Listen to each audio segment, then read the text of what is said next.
పెదపూడి విజయ్ కుమార్ గారిని వేదిక మీద రావాల్సిందిగా ఆహ్వానిస్తున్నాం. ఒకసారి అందరూ కూడా క్లాప్స్ కొట్టి ఆయనకు ఆహ్వానం పలకాలి. ప్లీజ్ ప్లీజ్ ఒకసారి విజయ్ కుమార్ గారు వేదిక మీదకి రావాలి.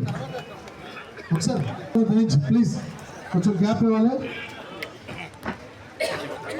చిన్న కేక్ కటింగ్ ఉంది. దాని తర్వాత ఈ యొక్క సత్కార కార్యక్రమాలతో ఈ కార్యక్రమాన్ని సరదాగా జరుపుకున్నాం.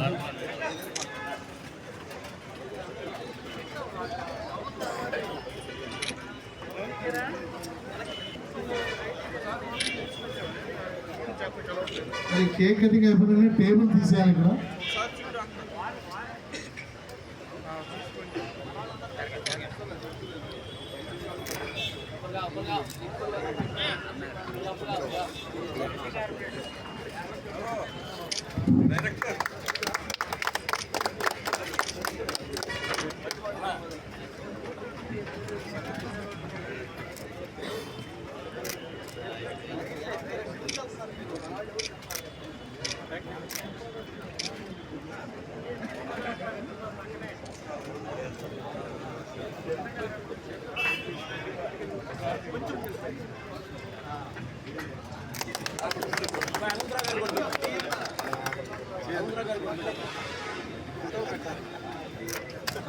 మరి మన మధ్యకి జనసేన పార్టీ నాయకులు,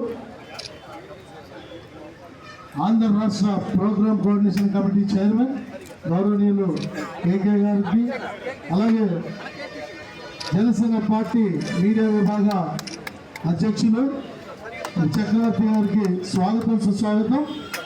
వారు పెదపూడి విజయ్ కుమార్ గారిని సత్కరించడానికి మరి వారి యొక్క అభినందన. అలాగే నమస్కారం అండి. ప్రింట్ మీడియా, ఎలక్ట్రానిక్ మీడియా నుంచి వచ్చిన ప్రతినిధులందరికీ కూడా హృదయపూర్వక నమస్కారాలు. ఈరోజు ఆంధ్రప్రదేశ్ రాష్ట్ర మాల సంక్షేమ ఆర్థిక సహకార సంస్థ చైర్మన్గా బాధ్యతలు తీసుకోవడం జరిగింది.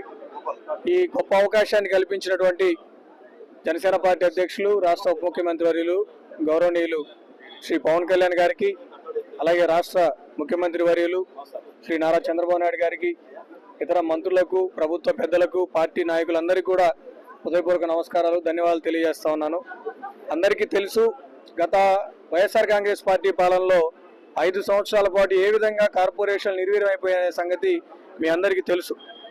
నిధులు ఇచ్చినట్టే ఇచ్చి మళ్ళీ వెనక్కి తీసుకొని కార్పొరేషన్ల యొక్క ఉద్దేశాన్ని, కార్పొరేషన్ల యొక్క ప్రాధాన్యతని నిర్వీర్యం చేసినటువంటి పరిస్థితి మనం అందరం చూసాం.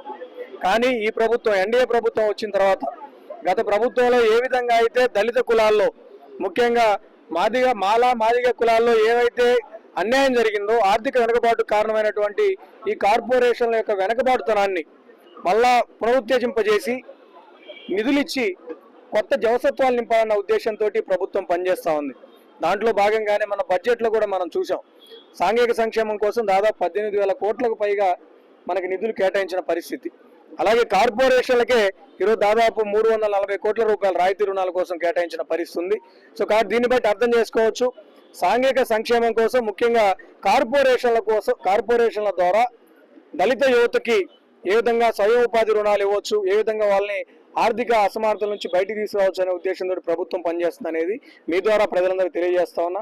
కాబట్టి రాబోయే రోజుల్లో ఏదైతే గత 5 సంవత్సరాలు జరిగిన విధ్వంసాన్ని రిపేర్ చేసుకుంటూ, కొత్త అవకాశాలను సృష్టించుకుంటూ, దళిత యువతకి సరికొత్త ఆర్థిక అవకాశాలు సృష్టించేందుకు, కల్పించేందుకు కార్పొరేషన్ ద్వారా కృషి చేస్తామని చెప్పి సందర్భంగా తెలియజేస్తా ఉన్నా.